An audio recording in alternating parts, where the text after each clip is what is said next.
If my ex texted come over, I'd leave before dessert. That was the moment. Not when she said it.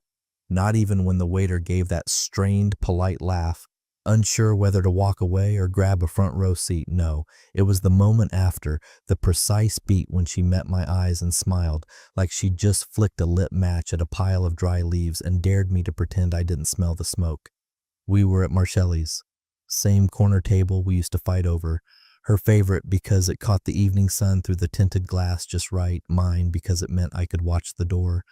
The place hadn't changed. Same jazz playing too soft. Same maitre d' who still called me Mr. Trent like I was important. But she had changed, subtly, in layers. First the hair, then the tone, now the jokes. I didn't laugh. She gave me a little shrug, a sip of her wine. Relax, it's a joke. Her phone lit up on the table between us. Face down, of course, but not dark.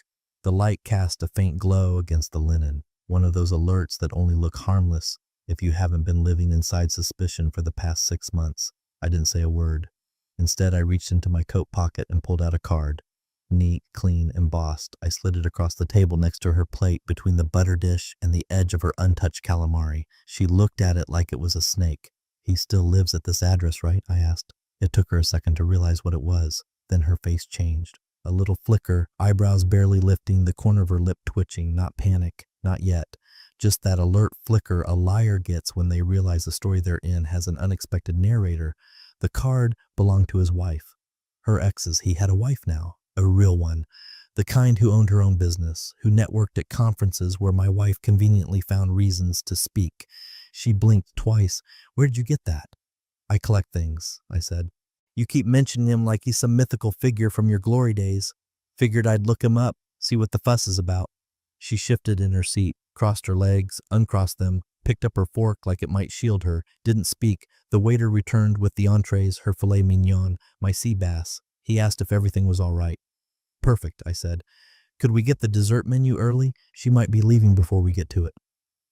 He nodded and walked off a little faster than before. Let me be clear. I didn't raise my voice, didn't accuse, didn't insult.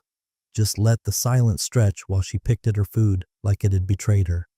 People think moments like this come with yelling or slammed glasses. They don't. They come with stillness, with a very specific kind of pause where the balance of power quietly shifts and only one of you feels it happening. She tried to chuckle again. Seriously, it was just a joke. Was it? I asked. You've told it 3 times in the last month. First at your sister's barbecue, then in front of the neighbors. Now here. You're either workshopping a Type 5 for open mic night or you've been hoping I'd ask. She finally pushed her plate away. Why would you even bring that? She gestured to the card like it was the offensive thing in the room, not the line she crossed. Call it curiosity, I said. You bring up your ex more than your therapist. I figured if we're all having dinner with him, I might as well know where to send the check. Her lips pressed tight. And while we're on the subject, I added, a little side note, over 90% of the people reading this won't hit the follow button, which is wild, considering it helps the team put this kind of work together. Just saying, makes a difference. Back to her, she stood. We're in public. I know. I leaned back. That's the only reason you're still sitting here. The phone buzzed again. This time she saw it, not me. I was done checking it. I already knew. She looked down just long enough for her composure to slip. I saw her jaw tense. It's just a work thing, she muttered. Of course it is, I said. That's why it says, can't stop thinking about that last time and ends with a hotel pin. She froze. The lighting above our table flickered just once, just enough to notice, the universe adding flair to the moment. You think I haven't seen the pattern, I said. Every time we sit down for a meal, you mention him, laugh about him, make sure I remember he exists. And now, here he is, on cue. She stared at me, not speaking, waiting for me to yell, to accuse, to throw something, but I didn't. I just reached into my jacket again. She flinched. This time, I placed a small folded napkin next to her wine. It had 3 words scribbled in my handwriting. Ask him first. She looked at it, then at me. What does that mean? I smiled. Oh, you'll figure it out. She stiffened like she'd just been caught shoplifting something fragile. Fork frozen midair, eyes stuck between the card and her screen, where I imagined his name was still glowing like a bad joke with perfect timing. Her voice came out low, just above the jazz humming through the restaurant speakers. Where'd you get that? I didn't look up from my plate, just, sliced another piece of sea bass with the kind of calm you don't fake. You keep mentioning him. Figured I'd do my homework. Jesus, that's not normal. She tried to laugh, like she could bury the twitch in her mouth under mockery. Digging into people's addresses? Stalking wives? I nodded slightly, chewing. You're right, that's more your style. She blinked. I could practically hear the gears grinding behind her eyes, trying to spin this into some kind of moral high ground. If she could just make me the unhinged one, the controlling husband, the suspicious relic clinging to loyalty like it was some boomer fetish, she could pivot out of this. But I wasn't giving her that rope. She reached for her wine, missed the stem the first time. Her hands were shaking barely, just enough to notice if you weren't distracted by denial. Okay, look, she started, shifting the tone to something gentler, almost maternal. This is getting weird. Can we just enjoy dinner? Please? I gestured to the table. By all means. She pushed a tomato around with her fork like it owed her rent.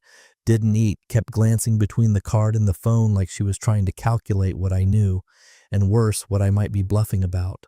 I didn't give her anything, just ate, like this was any other night, like she hadn't just cracked open a vault of consequences with one smug little joke.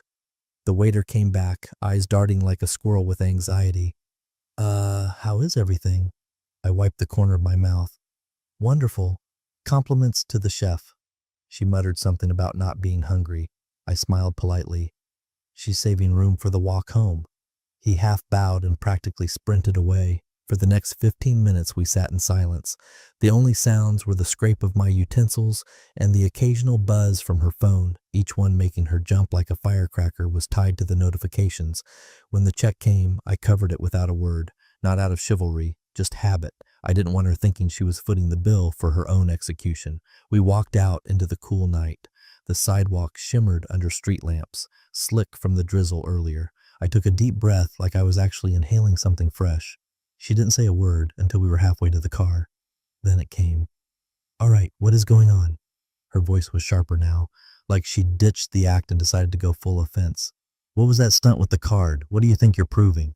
I looked over at her. No anger, no gloating, just done. I already knew you'd test the line, I said. I wanted to see where you'd break it. She stopped walking. What the hell does that mean? It means, I said slowly, like I was explaining gravity to a child playing on a rooftop. I saw this coming. You've been inching toward it like a coward at a diving board. First the jokes, then the texts, then the conference that just happened to be at his hotel. You've been trying to see how far you could lean over the ledge without falling. She swallowed hard. That's not true. No? I reached into my coat pocket, pulled out a receipt, and handed it to her. She didn't take it, so I tucked it into her purse like a valet ticket. That's your Uber ride from last Thursday. Drop off at his condo. You told me you were at happy hour with coworkers, which is weird because one of them was texting me from a completely different bar at the same time. Accidental group text. Life's funny that way. She was silent. I didn't stop you, I added, because I wanted to see if you had the guts to admit it before it all caught up. I haven't done anything, she said, but the words landed flat. No conviction, no fire. No, I said, you've done everything but confess. She wrapped her arms around herself. The cold wasn't helping, but I don't think that's what made her shiver. Why didn't you say anything sooner? Because silence, I said, isn't the absence of knowing. It's the presence of patience. Her mouth opened, closed. She turned toward the car, then stopped. So what now? I shrugged. Depends. You want to finish dessert somewhere else? Or should we call it a night? She didn't answer. I opened the car door. She got in. I waited a second before starting the engine. I could feel her glancing sideways, measuring, trying to gauge the depth of the hole she dug and whether she could still climb out. But I wasn't holding a rope. I was holding a map. And she wasn't going to like where it led. The moment we stepped into the house, she dropped the coat, the voice, and the act. You're being dramatic, she snapped, heels clicking behind me as I walked into the kitchen. It was a joke. People make jokes about exes all the time. Jesus, what century are you living in? I didn't answer, just set my keys down, pulled out a chair, and opened my laptop.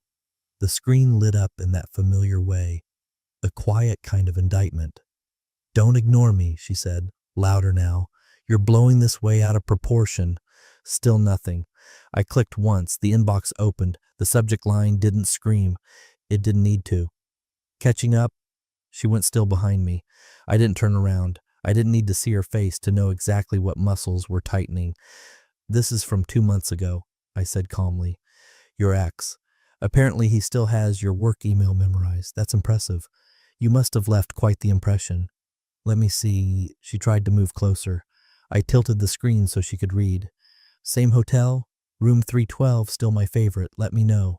Her breath hitched. It's not what it looks like, she whispered.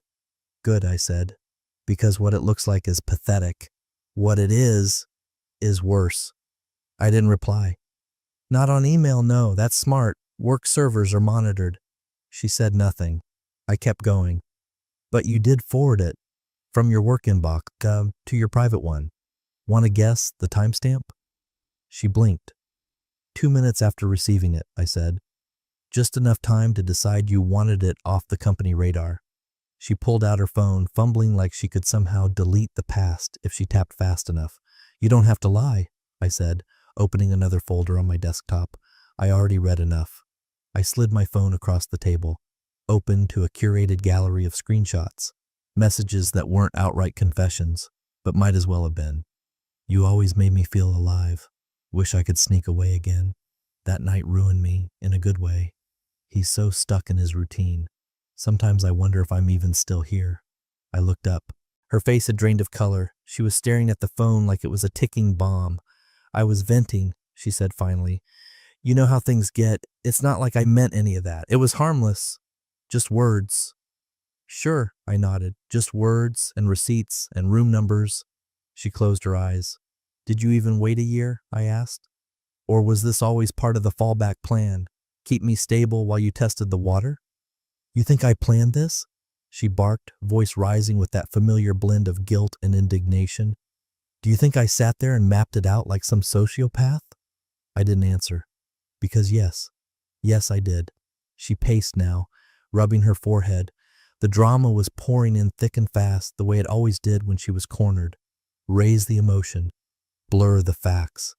I just felt invisible, she said, voice breaking on cue. You get so quiet, so predictable. I needed something. Someone. I didn't mean for it to become this. You didn't mean for it to be found, I corrected. There's a difference. She sat down hard, like her legs finally realized the weight they'd been carrying. How long? She asked. I tilted my head. How long have I known? Or how long have you been lying? Her jaw clenched. I started noticing the shifts months ago, I said. You'd leave the room to take calls. You changed your perfume before work meetings. You logged out of your laptop more often. But the real clue? I leaned in. You started treating me like I was stupid, like I wouldn't see it, like I didn't know you inside out. She looked up, eyes glistening now. It wasn't always like this. I know, I said. That's what makes it worse. She shook her head. I didn't even see him that often. 4 times. I interrupted. 2 lunches, 1 conference, 1 accidental layover. You deleted the messages, but forgot the calendar invites. And hotels don't lie when they email confirmations. I didn't sleep with him, she whispered. I let the silence answer that one. I didn't need a confession. I already had everything I needed, including a photo of her in the reflection of a hotel room mirror she didn't know was in the background. The kind of detail you don't notice until you zoom in. But I wasn't dropping that yet. Let her scramble a bit longer. Let her believe there was still something to salvage. Because watching someone calculate how much you know when you already know everything is a kind of clarity no therapist can give you. She put her face in her hands. I stood up, not fast, not angry, just done. You said I was predictable, I said, and I watched her look up slowly, like maybe I was about to say something forgiving, something stupid. But you forgot, I finished, that predictable doesn't mean blind. Then I walked out of the kitchen, leaving her with the email still glowing on the laptop screen, and a whole new understanding of what it felt like to be seen. Her breathing was shallow now. You could hear it, the kind of breath someone takes when they've realized the room they built is missing a door. No way out, just 4 walls closing in with every second of silence. I sat back down, opened a second folder on my desktop and tapped once. The screen filled with screenshots, dozens of them, the kind you don't stumble across by accident. These weren't leaks. These were harvests. She leaned in, slowly, unsure whether to flinch or smile. The first one was a message she sent him at 10:03 p.m. on a Thursday. We'd had Chinese that night. She'd said she was tired, I remember, because I did the dishes alone while she took a long shower. You always knew how to make me laugh. It's like you get the version of me he doesn't see anymore. The second one was worse. If I could relive one night this year, it would be Berlin. You remember that hallway? She looked away. I clicked again. Sometimes I wonder how long I can keep pretending. He's a good man, but God, it's like being married to oatmeal. She closed her eyes. Stop. I didn't. You said you liked my dress. He didn't even notice I dyed my hair. And then, my favorite. I keep thinking about what you said, about soulmates and wrong timelines. It makes sense now. Click, click, click, each one a breadcrumb in her little fantasy narrative. Each one a fresh coat of paint over the crumbling wall she thought was a marriage. But what really hit her, what made her stomach clench and her eyes twitch? I hadn't replied, not once, not in the screenshots, not in texts, not in person. Nothing. She scrolled through a few with a trembling hand, then looked at me like I'd grown horns. You've had these? For a while. You didn't say anything. Nope. She paused, then tried the fallback defense. Weak, brittle, already cracking under its own weight. It was venting. That's all. Emotional. Noise. You know how people say things they don't mean. I tilted my head. No, I said. You don't vent about a marriage you still value. You were rehearsing. Every text was a scene, a version of you that wasn't married to me, that didn't have to deal with a husband who pays the mortgage and doesn't ask for much else. You weren't escaping, you were editing, drafting, polishing. She didn't respond. You thought silence meant permission, I said. I didn't think you saw it, she whispered. No, I said, you hoped I didn't. And when I didn't react, you thought that meant you were clever. I wasn't going to act on it. You already did. Her head snapped up. That's not true. I just smiled. Not smug, not mocking, just calm, unshakable. Because I'd lived this part already. Months of it. Sitting across from her while she scrolled through her phone, giggling at something unseen. Watching her get that distant look during movies, the one where her body's on the couch, but her mind's somewhere else, somewhere textable. I'd sat in that silence, not because I didn't care, but because I was measuring. Not just her lies, but how far they'd spread. You know what the worst part is? I asked. She didn't answer. I leaned forward. I was ready to forgive the first time. Her eyes widened. Back in February, when I saw the first message, just a flirty little nothing, right? I chalked it up to nostalgia. People reconnect. It happens. I thought, give it space. Maybe she's going through something. Maybe it'll pass. She opened her mouth, but I kept going. Then it didn't pass. It escalated. You got bolder, more layered, more careful. You stopped logging into your main Apple ID on the iPad, started leaving your phone face down, stopped wearing the perfume I gave you, and started wearing the one he used to like. I didn't think you noticed, she said softly. That, I said, was your second mistake. She blinked. What was the first? Believing your version of the truth would outrun mine. She stared at me, and for the first time in the entire unraveling of this dinner-turned interrogation, she looked afraid, because the worst kind of exposure isn't when someone yells, or breaks something, or storms out. It's when they already knew, when they've seen everything, and instead of stopping you, they just let you keep going, so you can hang yourself with your own rope. She slumped back into the chair, like the weight of her own words had finally caught up. So what now?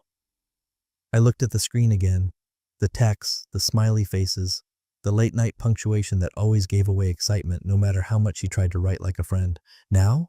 I said, standing up. Now we get to the part where you find out how well I rewrite endings. Then I walked into the study. Not fast, not slow, just ready. She lunged for her phone like it was a weapon she'd left loaded on the counter. The lock screen lit up, a photo of us from 2 years ago, happier times staged for social media. I watched her tap fast, fingers jittering, eyes scanning, probably searching for the thread, the hotel confirmation, the trail. Too late. I opened a drawer, pulled out a plain manila folder, and placed it on the dining table between us. She stopped. Her phone froze in her hand like it had betrayed her. Go ahead, I said. Tell me it was someone else with your name. Someone else who booked a deluxe corner suite for 2 nights. Maybe you have a twin I don't know about." She said nothing, just stared at the folder like it was pulsing. I opened it for her. Inside 2 sheets of paper. One was a printed reservation confirmation. The second was the itemized receipt, time-stamped checkout from the downtown Riverbridge Hotel. Her name, his name, 1 king bed, complimentary champagne added by request, dated exactly 7 nights ago. The date she told me she had to work late on a grant proposal with her nonprofit team. That night, I brought her takeout, left it on the counter with a sticky note, "Don't forget to eat, you always do when you're stressed." She didn't come home until midnight, makeup slightly smudged, clothes neatly arranged, but never quite how they looked when she left. She looked at the receipt now like it was something radioactive, something that might burn her fingerprints off just from proximity. I didn't plan it. "Of course not," I said, tone cool. "Infidelity rarely involves a whiteboard and a PowerPoint." Her face twisted. "Don't mock me. What would you prefer? Sympathy? Shock?" I leaned forward. "Because those expired 3 months ago." Tears welled up then, fast and chaotic. She looked down, clutching the edge of the table like it might steady her. I didn't feel seen anymore. I felt like I was fading.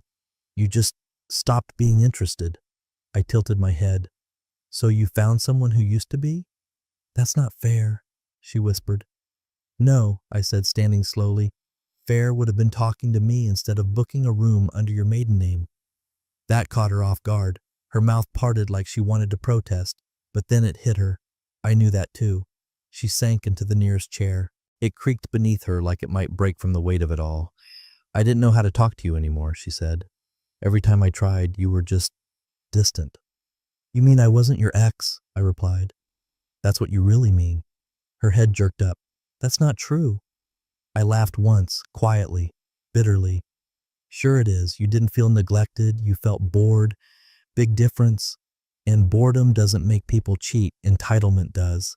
She bit her lip. "I was lonely." "No," I said. "You were greedy." She wiped her face with the back of her hand. "It was just those 2 nights."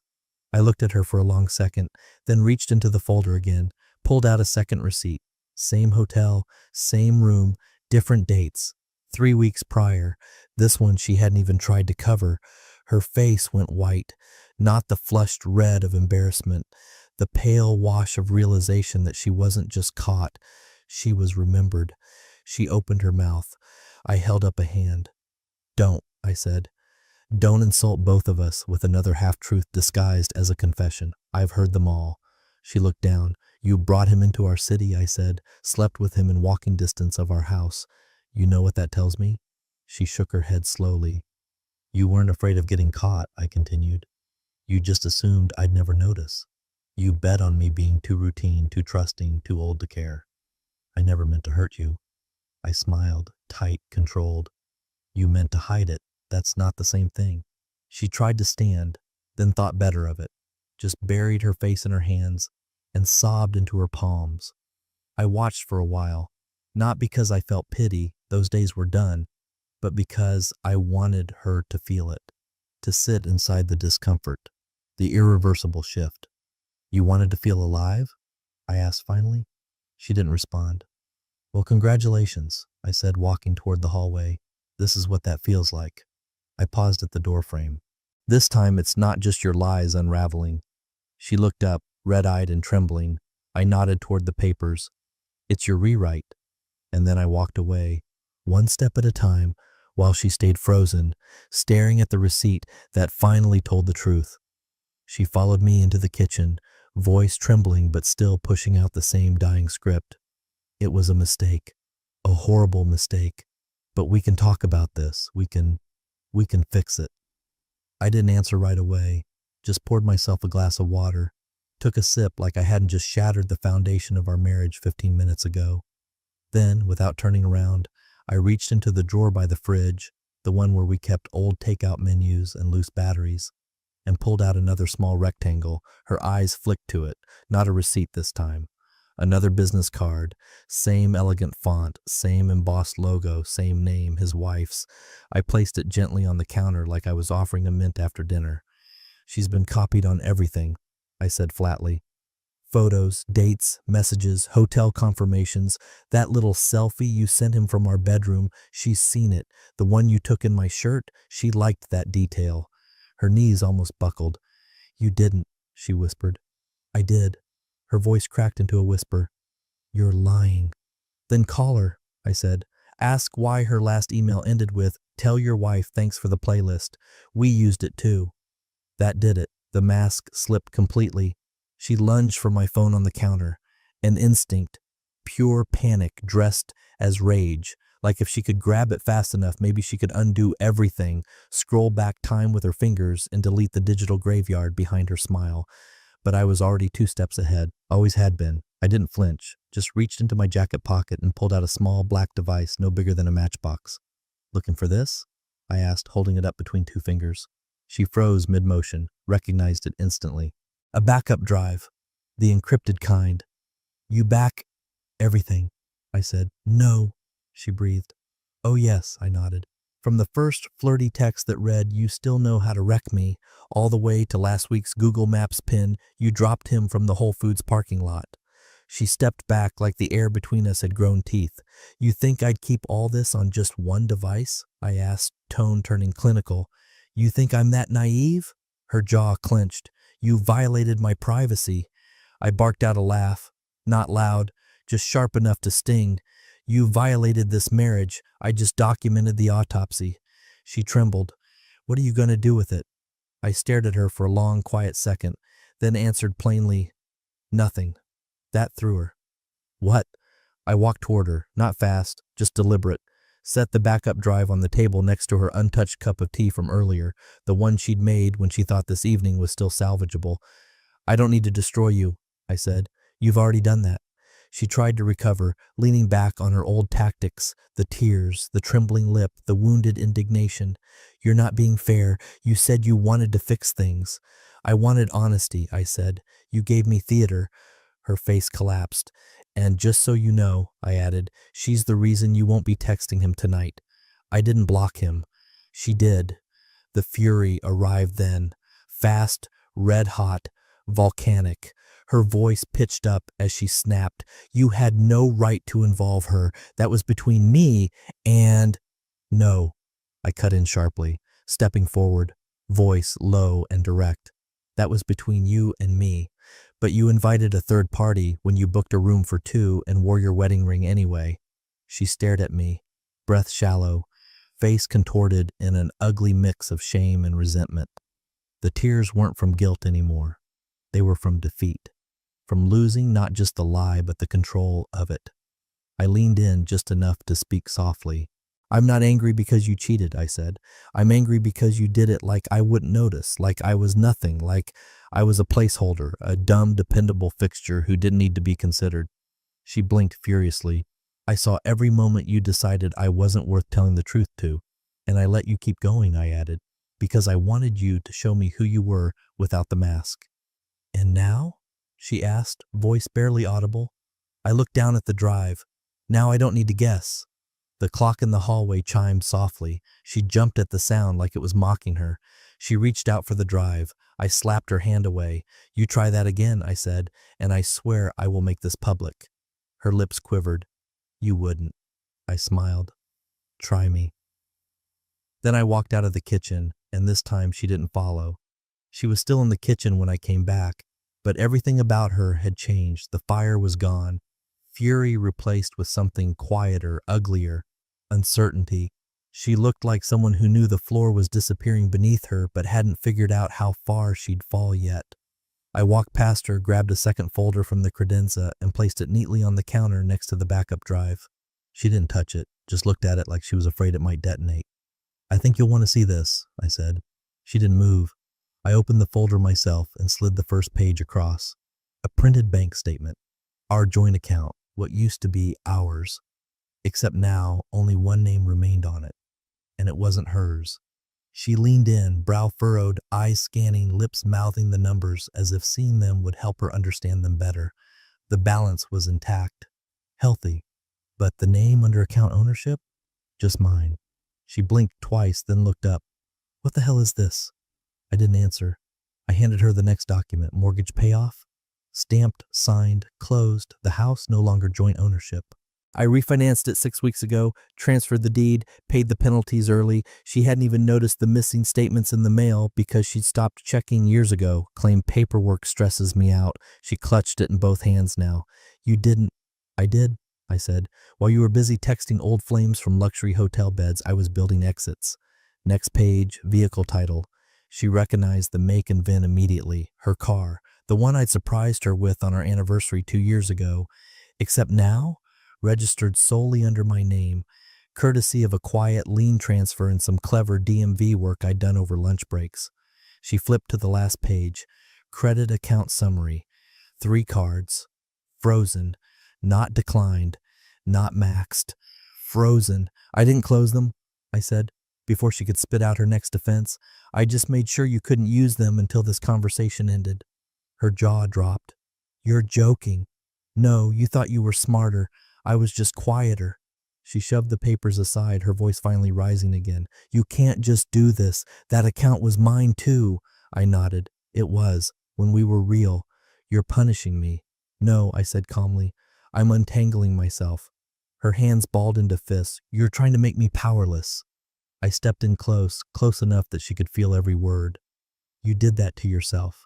She laughed bitterly, full of venom now. Wow. This is really who you are, huh? Hiding things, moving money, pulling strings behind my back.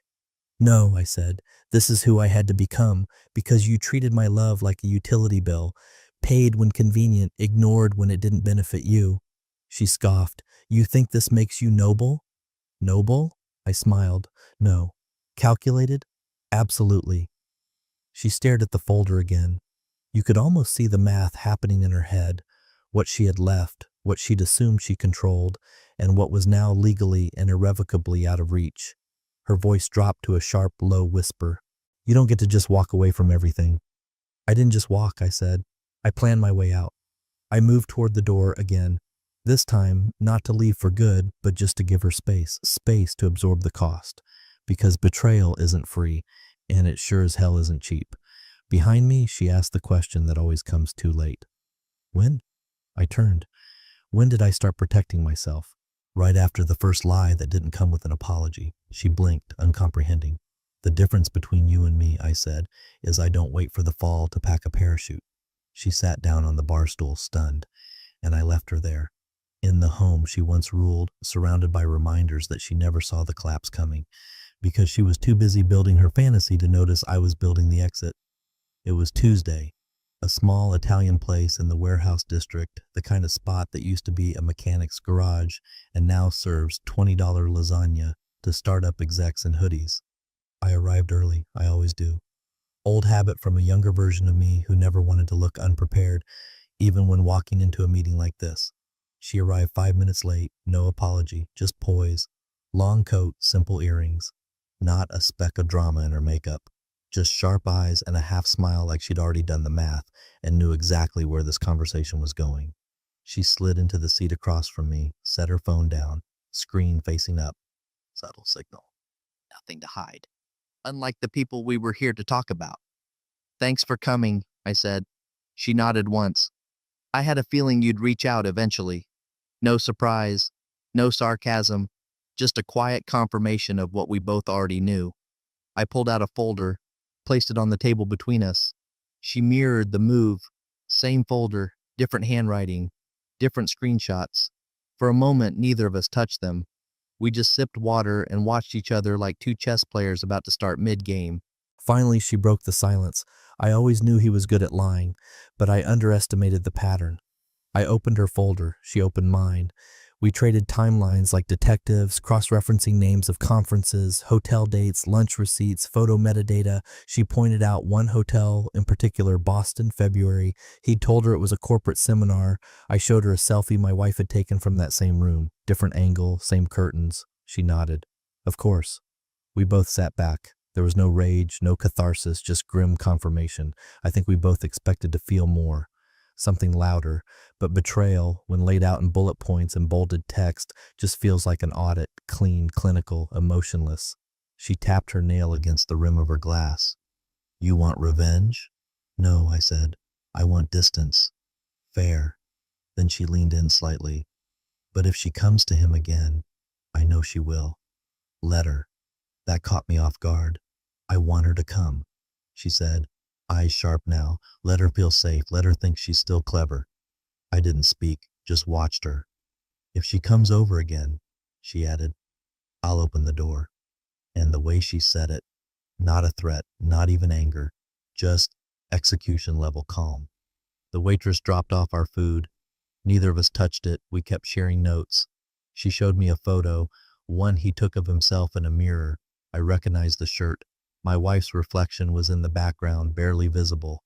A ghost of a betrayal. I pulled out a print of a text. He still doesn't suspect a thing. I almost feel bad. Almost. We shared a moment of mutual disgust, not even directed at each other, just the absurdity of what we tolerated for the sake of politeness, appearances, and whatever scraps of love had survived the erosion. You know, she said as she folded up the folder, they think they're doing something passionate, something bold. They're just lazy. Exactly. We boxed up the untouched food. She handed me her card, same one I'd left next to my wife's plate. She smiled. Keep it handy. You never know when you'll need an accomplice. I stood. We didn't shake hands. We didn't hug. That kind of alliance doesn't need ceremony. It just needs proof. And we had more than enough. As I walked back to my car, I realized something I hadn't expected. I didn't feel broken. I didn't feel small. I felt ready. The kind of ready that doesn't shout, doesn't announce itself, the kind that just opens the door and waits. She fell asleep around 11. Not that I was watching her. I didn't need to. Her routines were as predictable as her justifications. After the fight, or conversation, as she insisted on calling it, she took a long shower, emerged in one of those oversized shirts she used to steal from me like it was cute, and curled up on her side of the bed like she hadn't torched it days ago. She didn't ask me to stay, she just assumed I would.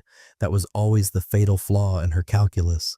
She believed my silence was rooted in fear of being alone, not the discipline of someone who waits until the house is fully on fire before stepping outside.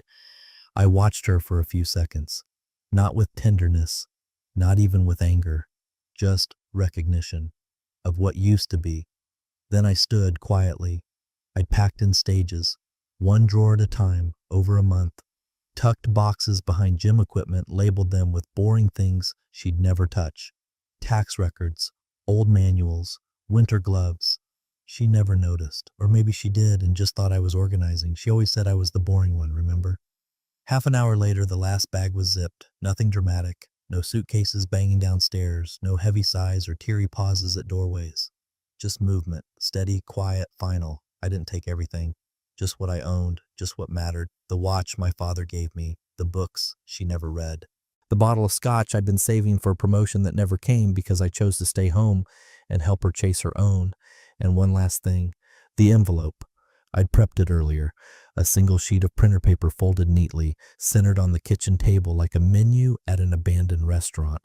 No note, no explanation, just printouts of her texts, dozens of them, copied, pasted, formatted into a clean column of betrayal, the last one highlighted in yellow, right at the end. He's too boring to notice. No reply from him, just a laughing emoji. That part wasn't highlighted, but I knew she'd see it. There was no ceremony when I locked the door. No stare back at the house like in the movies, no flashbacks, just the gentle click of a deadbolt sliding into place and the cool night air brushing against my face like the first breath after surfacing. I didn't leave keys, didn't need to. The car was packed, not overloaded, just enough. I drove slowly down the street, careful not to wake the neighbors. The same ones she used to impress with her garden parties and fake modesty, the same ones who'd stop waving when the story started leaking out. The silence in the car was perfect. Not heavy, not empty, just earned. I didn't know exactly where I'd go next. I had a place lined up, month to month, no frills, clean. But it wasn't about the destination. It was about the movement. The house behind me was full of furniture and fabricated moments. She'd have to live in that now, with the echoes, with the questions, with the empty space beside her in bed. That night, I didn't sleep much. But I didn't need to, because you don't need rest when the weight's been lifted. You just need direction. And I had that. Finally. 1 week later, almost to the hour, she sat alone at Marcelli's. Same table, same lighting, different season. She wore a black blouse she used to save for anniversaries. Her hair was done, makeup softer than usual, calculated casual. She kept glancing at the entrance like she expected someone to arrive. Maybe him, maybe me, maybe just anyone to fill the void across the table where routine used to sit like a warm coat. The maitre d' had recognized her, of course. They always do. But this time, no Mr. Trent beside her, just a polite smile, a solo menu, and an extra glass that stayed dry. The jazz hummed on. She picked at a salad, no main course, no wine. The waiter approached halfway through the silence. "Ma'am," he said gently, holding something discreetly, "someone asked me to give you this. Said you'd know what it was." An envelope, cream-colored, no name, no return address. Tucked cleanly, precisely. She hesitated, then took it with a slight tremble in her hand. Her eyes scanned the room, but no one stared, no one acknowledged her. The world, as it often does after the fall, had simply moved on. She slipped the flap open. Inside was a photograph. Glossy, crisp. She and her ex. The Riverbridge Hotel. Third floor window. Room 312. Captured through a mirrored panel. Her hair up. His hand around her waist, her mouth slightly open, not in words, but in whatever sound people make when they forget who's watching. The angle wasn't obvious. It wasn't voyeuristic. It was strategic, precise.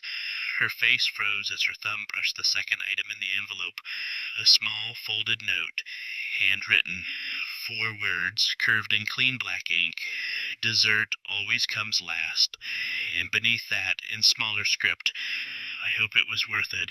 Her fingers shook slightly. The waiter, sensing tension, offered a polite excuse and disappeared. She sat still, so still it made the room vibrate around her.